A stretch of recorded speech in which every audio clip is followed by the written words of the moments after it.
আসসালামু আলাইকুম। ঈদ উল ফিতরের শুভেচ্ছা। ঈদ মোবারক। আশা করি সবাই ভালো এবং সুস্থ আছেন। তো প্রবাস থেকে আপনাদেরকে ঈদ মোবারক জানাই আবারও।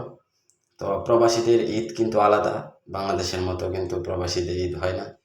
আর প্রবাসের মাটিতে ঈদের নামাজ খুব সকালবেলায় হয়, মূলত ফজরের নামাজ পড়েই কিন্তু ঈদ উল ফিতরের নামাজ অনুষ্ঠিত হয়। তো আমরা মসজিদে গেলাম, গিয়ে ফজরের সালাত আদায় করে অপেক্ষা করলাম।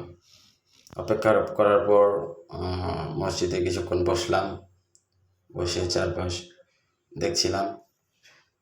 তো অনেক মানুষই আসছে, তাদের মধ্যে কিন্তু অনেকেরই ডিউটি আছে, আবার কাজে যেতে হবে নামাজ শেষ করে। তো প্রবাসীদের ঈদ কিন্তু এরকমই হয়। তো প্রবাসের মাঝেতে কোনো আনন্দ নেই, কোনো উল্লাস নেই। তো নামাজ শেষ করে একটু চারিপাশ দেখছিলাম, একটু ভিডিও করলাম। এই প্রবাসীদের ঈদ, মূলত এখানেই প্রবাসীদের আনন্দ শেষ হয়ে যায়। তো ভালো থাকুক সকল প্রবাসীরা।